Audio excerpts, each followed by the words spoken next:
Death Stranding is the latest Hideo Kojima game that came out just a couple of weeks ago, and it's been already a topic of many controversies since some people say that this is the best game ever, and the other, don't like it all that much or at all. So why is that? Well, first of all, let's begin with the fact that Kojima's games have been quite popular throughout the ages. The only game that comes to my mind, I know he made way more games, but the only ones that I tried for myself before Death Stranding came out were Metal Gear series 1, 2, and 3. And you could definitely see that he's kind of a guy who likes to put a lot of detail in his video games, and that's, at least for me, one of the things that he's good at creating the world and then detailing it in a very intricate fashion. There were like a lot of dumb details, pretty much not needed, and many current age video games won't have it. But it's a matter of, can you do this in a game, and what if? And then in Kojima's game, that's generally yes. The answer will be yes, you can do that. So a lot of people have been, in my opinion, expecting this game for this kind of over detailed world with a lot of subtleties, a lot of storytelling, because the biggest sin of Metal Gear games, Metal Gear Solid, in my opinion, is the amount of dialogue. What dialogue is like an integral part of gameplay, because regarding everything that happens, you can call like all the buddies on your radio and they will tell you what they think about that, and that's kind of cool. It's like interacting with everything the game affords you. But on the other hand, like, you listen to so much dialogue, probably 50% of a game is just you just sitting in a radio menus listening to everyone. A lot of exposition. And Death Stranding, at the very least, has animated cutscenes. It would seem on first that when you start playing the game that the thing that Metal Gear does all the goddamn time, where it's just static image and like two people talking, or like three if there is someone else on the radio, that it doesn't exist. But it kind of really quickly breaks that feeling. How the story in Death Stranding is told is like, there's a bit of a story in the beginning, and then a lot of story in the end, and in the middle there is like goddamn nothing. There's just an exposition dumps every now and then, or some world building, which not always great, or you just run into a cameo and they just make a joke or throw some other exposition. Basically, this game has a lot of exposition, which is kind of one of the biggest flops it does. Like, all the world building is based on what NPCs straight up tell you, not through cutscenes, not through various interactions or missions. It's just a blank image of a person, like hologram, talking to you, or you reading text files for completing certain point objectives. This game really has poor world building. Side quests are essentially the same thing that you're gonna be doing in this game for the entirety of the game. So yeah, that's kind of a big thing. It's one of the, and in my opinion, it's also done worse than it's done in Metal Gear. In Metal Gear, there is like an interaction going. In Death Stranding, most of the time when you watch someone talking over hologram or read text, it's a one-sided interaction. There is no like commentary from Snake or something going on. I'm gonna get this out of the way before I start talking about this game. And that's, in my opinion, one of the worst parts about Death Stranding. So second of all, the details are obviously present in this. There's a lot of subtleties for a game which is an open world game, unlike Metal Gears 1, 2, and 3. It's the only ones that I played. I haven't played MGS4, Peace Walker, or 5. I know the 5 is like kind of an open world, and many people who were joining the chat were saying that it really does strike similarities between these two games. But I don't know, maybe. So Death Stranding. Okay, back to the topic. Yeah, a lot of people were expecting it because Kojima is heavily involved with this game. It's his first game that he made since Konami shoved him out of the studio. Some people say rightfully so.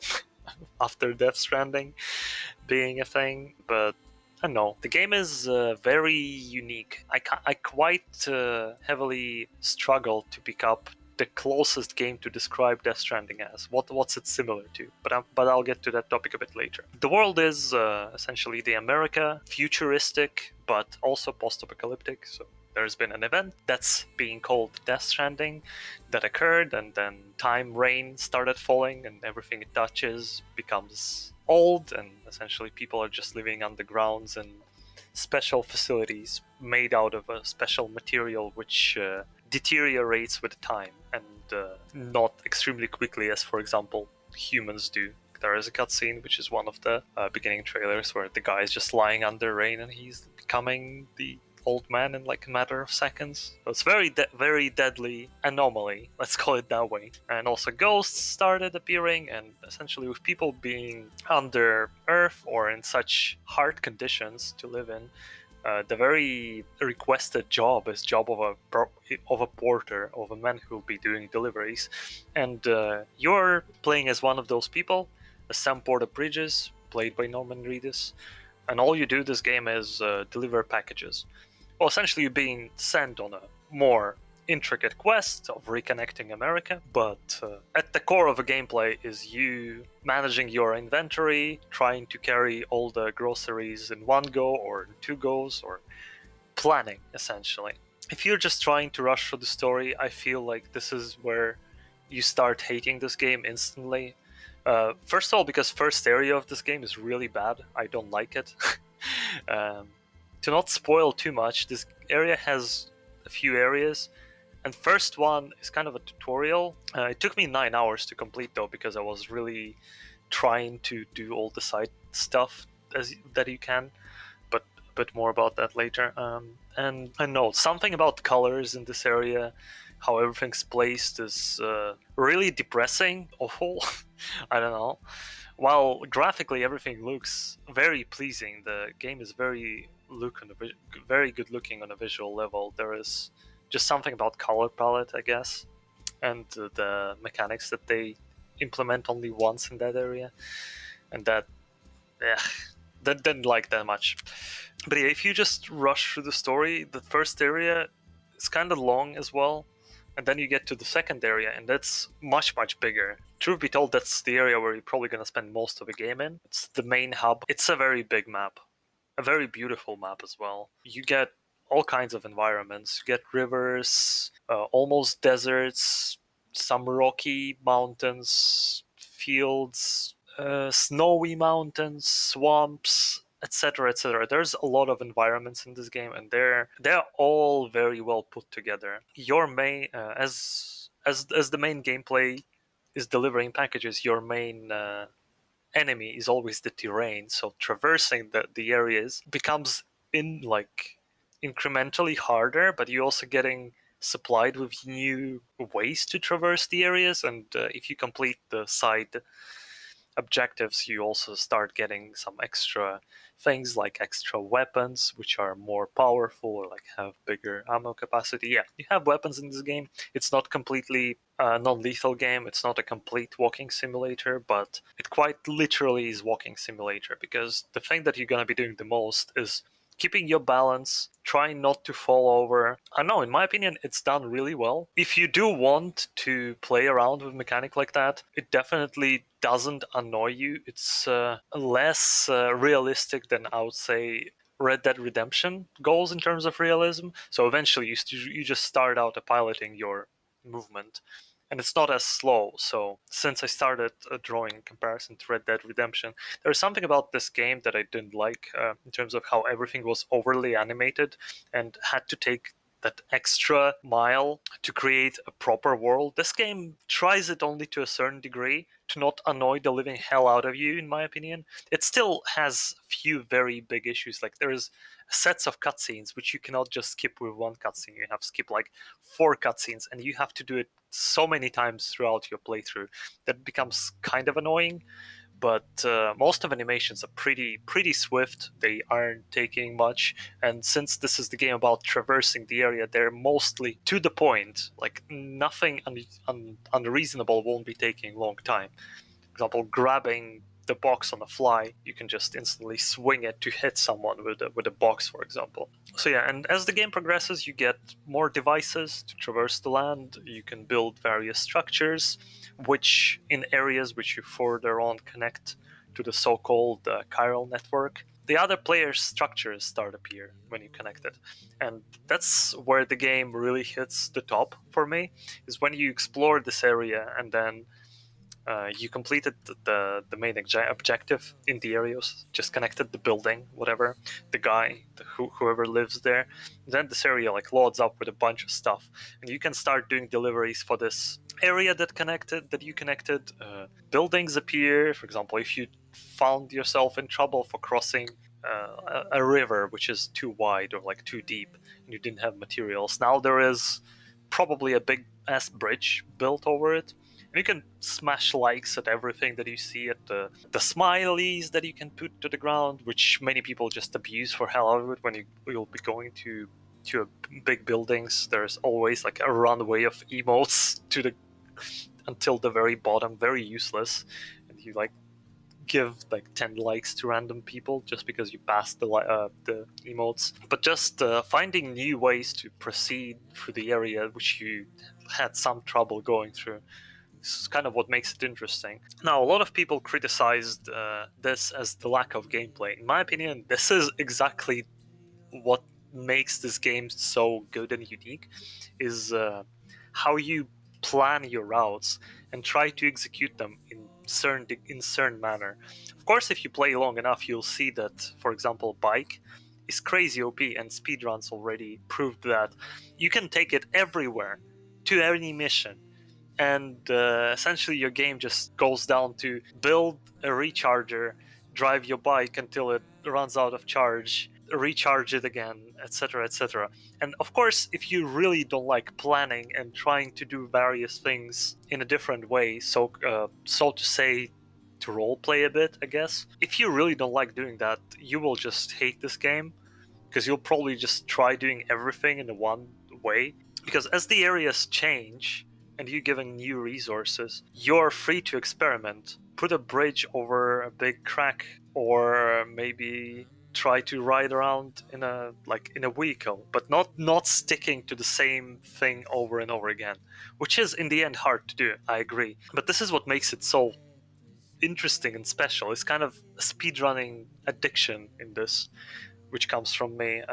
When you see your goal, like take, I don't know, a bomb and deliver it to X, and if it's a bomb, you can't shake it too much, or it will just blow up and mission failed. And you would plan your route to not get stuck in the middle of enemies, to not accidentally fall off the rock, and you would take some things you like. You can use the map to plan your route, and you can try to find of course, the easiest way or the shortest way, or some other way. You just go somewhere and see where you end up finding. And this exploration factor, it is really satisfying, I'll tell you.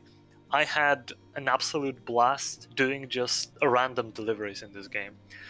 At the moment when they give you zip lines, which is probably where the game starts getting somewhat more action-paced, because you get to more interesting areas.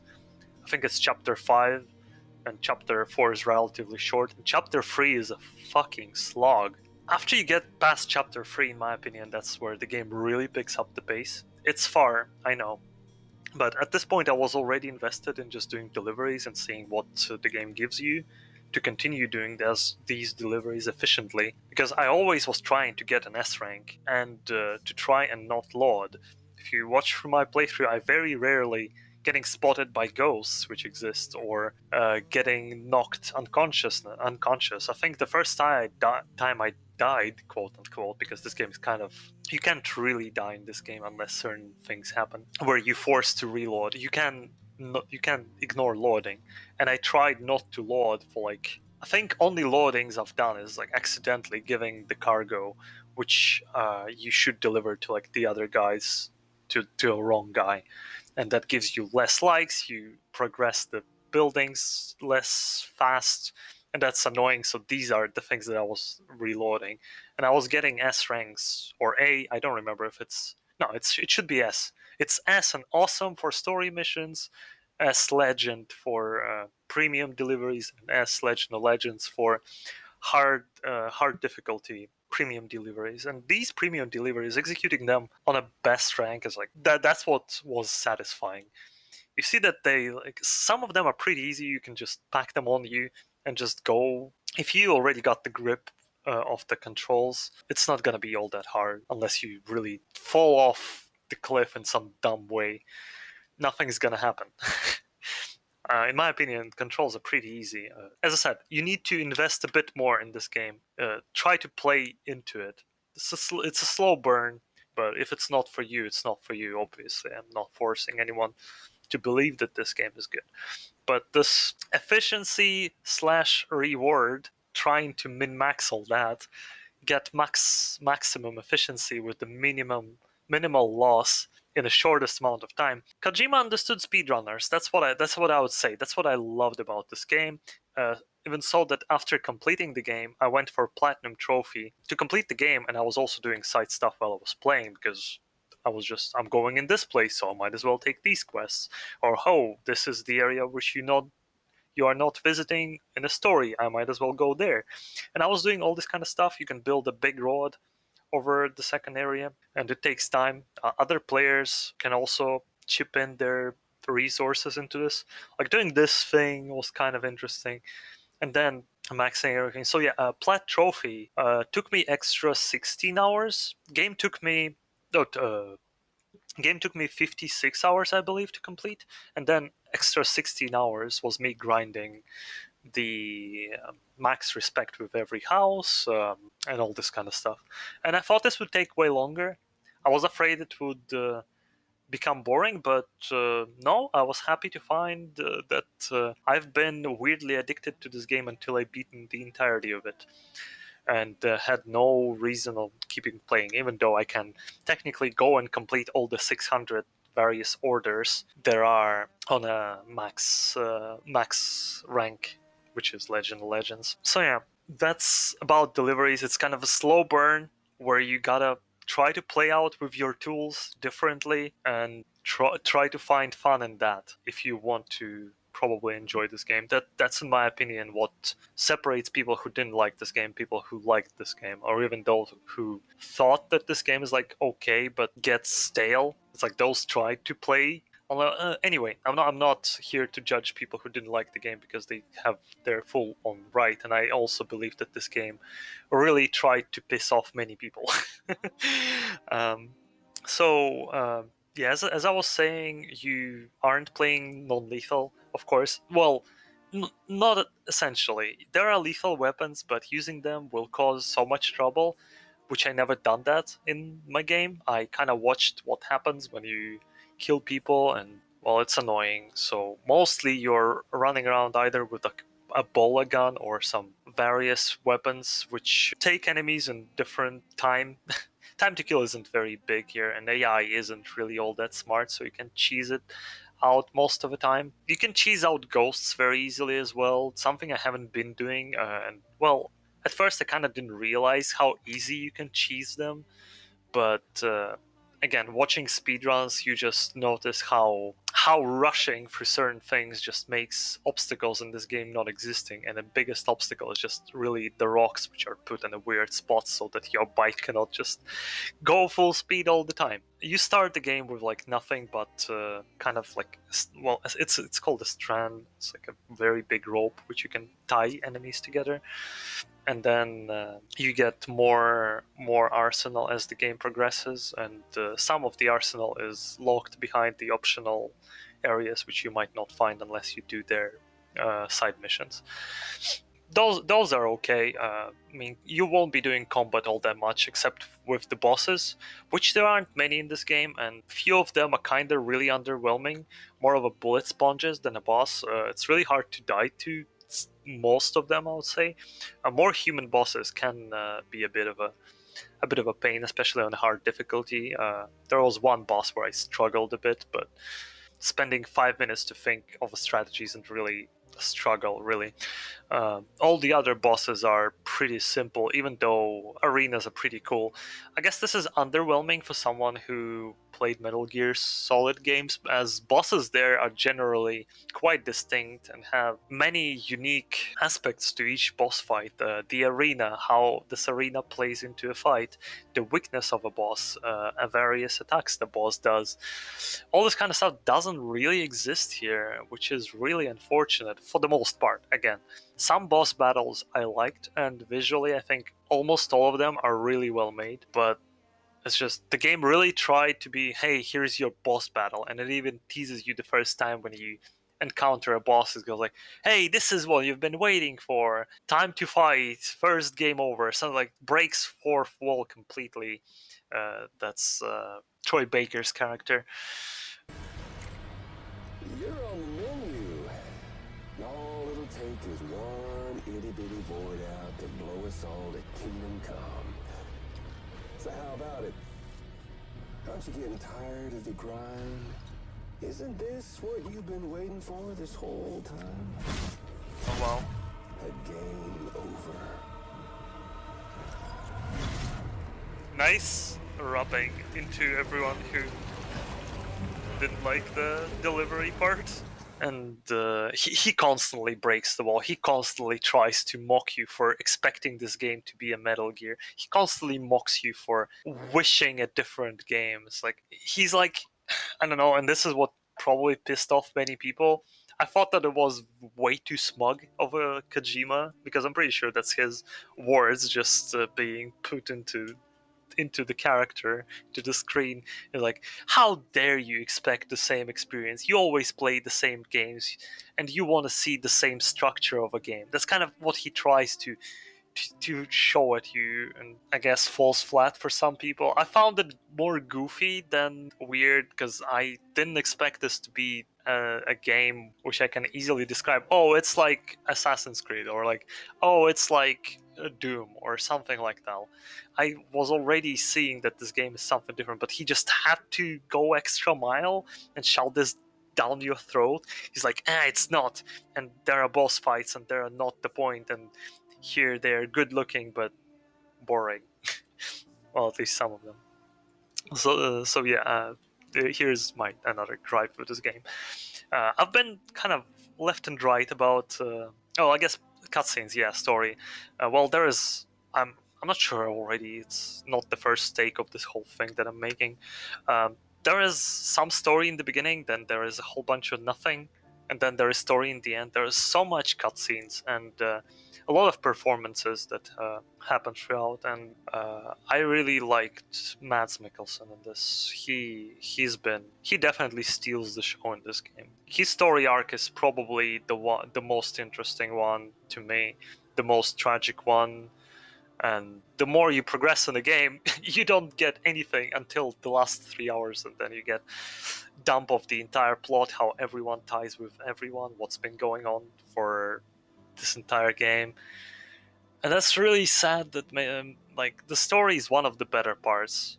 The other really good part, which in my opinion everyone should have or could have enjoyed, is the music. As this game is about walking, most of the time you would pass the certain areas in a certain way, which would trigger music to play.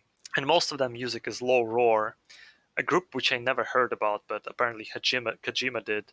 And this is one of the most magnificent soundtracks to a video game, which just fits perfectly into what's going on.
Damn, so many shit for Weather Station.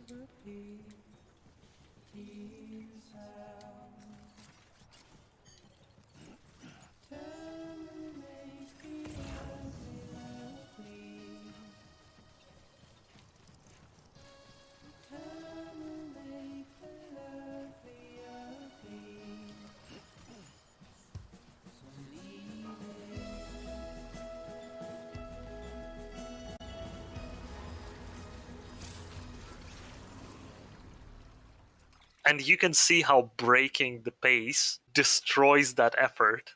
It just kills the scene completely. That's why I was saying that you gotta let games sink that in a bit. You gotta play into it, because there are areas where you go down the hill and music plays, and in the beginning where you don't have anything, it takes some time. But if you cheesed your bike over the rocky ghost mountain area, then you would skim through this area in like 20-30 seconds and would barely hear a song. But since you don't have any like supporting skeletons on your feet, this area would take, I don't know, around 2 minutes, 2.5 minutes to go through, and nothing will be happening. You'll be just going down the hill, scanning area, trying not to fall over, and then the music plays. And these are some of the most magnificent moments that this game has. They are gorgeous from visual and from audio perspective, and I cannot love them enough. It's just annoying that some of them trigger in a really bizarre ways, and most of them are getting interrupted when you start accidentally enter into like a ghost area, BTs they're called, or like the tourist mules area. And that sucks, because I wish the song would just play out for the entirety, but it's just, hey, you just can enjoy it while you're doing a certain thing. So to summarize, this game has really weird and lovely to me gameplay loop of optimizing your paths, traversing the land, and just trying to min-max efficiency with time and max the reward. While the game is also really good looking, it runs very smoothly on PS4 until probably the very late game, where you unlock almost everyone, and the more guys you unlock on the map, the more loot crates that you can deliver. Well, not loot boxes. The more lost carriage you can pick up in a world that you can bring to like a certain person. And sometimes it can be like on a very different edge of a map, and that would give you more experience. And the more areas you unlock, the more of that garbage is going to be around. Plus there's going to be, when you unlock areas, as I said, other player structures appear, and you can maximize your bonds with certain players, so you'd have their structures likely to appear in your world. I'm not sure if you can forcefully add your friends, but maybe you can. I haven't tried. I just was running around and then connecting to certain people who make somewhat useful structures without destroying everything. It's like trying to optimize anything. It's so great. Like at the moment where I got zip lines, even though zip lines are really game breaking, because you can, even though they cost you a lot of electricity or bandwidth, whatever, they eventually just trivialize all the travel through most areas. And in some areas, you really will be using them a lot, because it's just a complete slog to go through like a second or third time. Like you went through it once or twice, but going more, no way. And that was that one part where I was just trying, because I connected two areas and I had a couple zip lines from other players. Obviously, none of them were connected. And I tried to minimize the path between these two towns by placing my zip lines. And there is a maximum length that you can put zip lines from each other.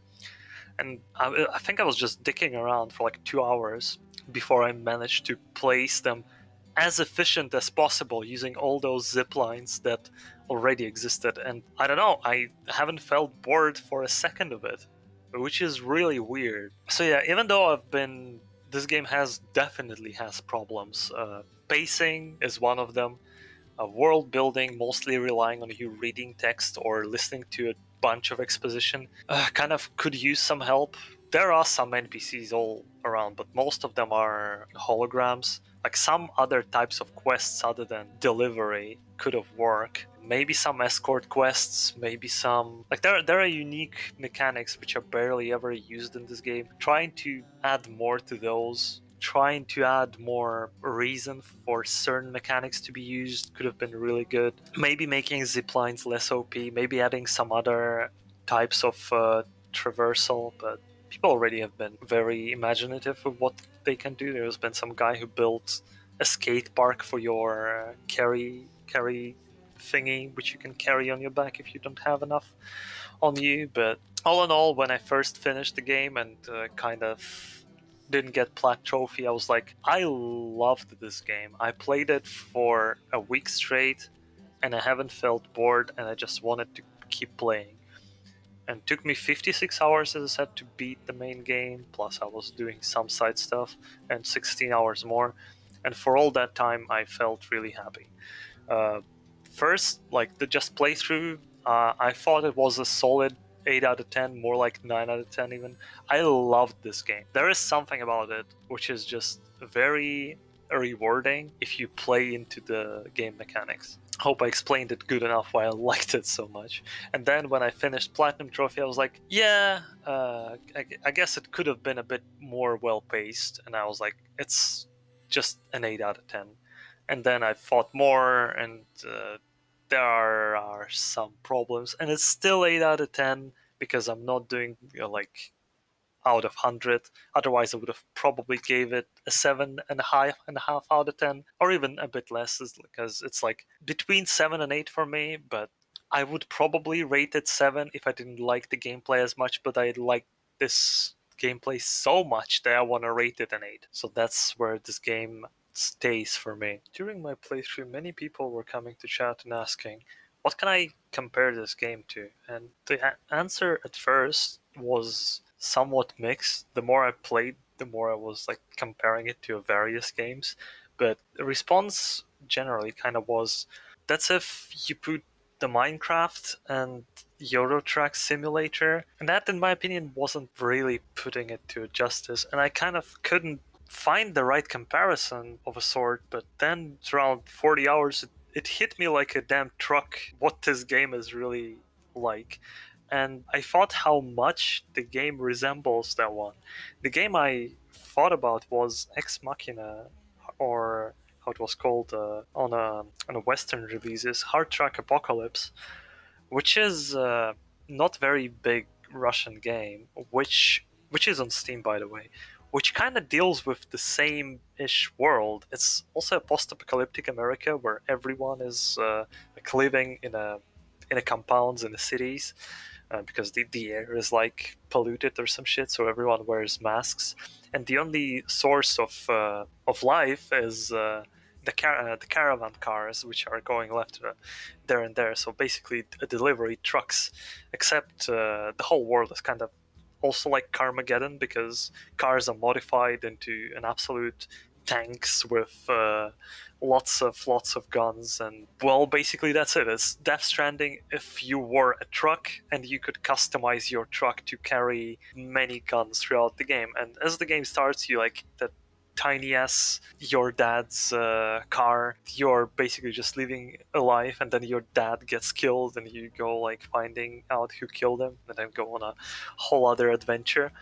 And you can upgrade your car as you go. It becomes more sturdy, more fast, eats gas way more efficiently, can carry more bullets, etc., etc. And then you can upgrade new cars, and then you can do all this stuff with them. Then you unlock new weapons. There's a whole bunch of side quests which are normally, again, carry a lot of cargo from one place to another, or escort someone, or kill some bandits, or retrieve some technology. Normally, it was like something like that. It's a very similar concept if you start thinking about it. And you can deliver various resources to certain cities, and certain cities don't need, for example, wood, and the other will buy wood for like 10 times the price. So by doing, you kind of start optimizing while you're doing your story or side missions. You're trying to build economy to get enough money to upgrade your truck, to then do the same, to then do the same, to then progress the story and eventually finish the game. And this game, in my opinion, will satisfy more people than Death Stranding did. It's more simplistic in terms of gameplay, but it has like that nice not RNG, the RPG-ish vibe to it, where you always trying to upgrade your truck, try to min max the weapons. And yeah, the further you are in the game, the bigger cargo slot on your car, the more weapons you can put on your car. It's sort of like Mech Warrior, where you can put various weapons. You can then assign them to various shooting buttons, so they're in a one shooting group. You can fire all weapons at once, or like only two of them, and you can switch this, and then ammo runs out from town to town. and it's a really good game. I really like this game. It's been a long time since I played it, but in for me, it's also like around 8 out of 10. It's a really fun experience. It's not very long. It's way shorter than Death Stranding, that's for sure. Probably around 15 hours, maybe 20, if you are not really going all around the maps. There's quite a few locations. Really good music in that game. It was fully voice acted in Russian. That's what I remember. It's visually somewhat dated, but with the cars, do you really need it to look extra realistic? Like the characters in cities look somewhat weird, but when you drive around, it's totally fine. So if you didn't like Death Stranding, or if you feel like it's not relaxing enough for you, or you won't enjoy that experience at all, I'll highly recommend you try Hard Truck Apocalypse. And again, if you like Death Stranding, I would yet again recommend Hard Truck Apocalypse because it is, in my opinion, a very good game. You can find it on Steam. It shouldn't be very expensive. There are also all sorts of recommendations to how make this game work on Windows 10 and whatsoever, and which should make it playable. And while many people didn't like Death Stranding or thought it was very lazy, very unimaginative, and it just carries on a back of Kojima's name, so he could do whatever shit he came up with. I would not agree. I think the game is pretty good if you give it a chance, if you give it a fair try, but I also can perfectly understand all the scores from like 3 to 8 for this game on a simply logical level. I think for 9, after thinking for too long, there's way too many flaws in this game to just simply ignore it. Makes your marks really not represent what you're trying to say. And under 3, I really don't feel like story, actors, music, and the world that's created are really worth less than 3. If you're completely not into gameplay, at least everything else should be a 3 out of 10. But yeah, that's a very controversial game. Really liked it. Would probably recommend to everyone, at least to my friends. I can give them my PS4 disc so they can try it for themselves. As for extra guarantee that I liked it, I'll definitely be replaying it when it comes out on PC. Want to see what it's like in 60 FPS. Want to do all that again. There are some possible challenges in this game, like offline, hard mode, some weird restrictions you can put on yourselves. That's definitely all possible. And as of right now, that's gonna stay the game of the year for me. I haven't played all that much this year, and more so, I haven't covered anything really. But this one has been certainly unique, and the only game that I can compare it to, I already recommend it. Can't recommend it enough. As for whether or not you like the Death Stranding, feel free to write it in the comments. And with that, I'm gonna go. It was to Zero. Hope you enjoyed the video. Thanks for watching.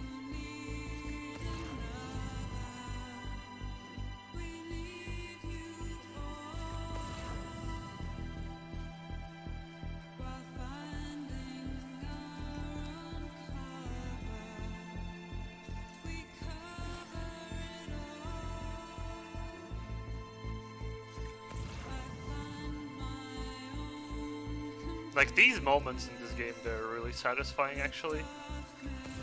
Like, incredibly satisfying when you're just doing this.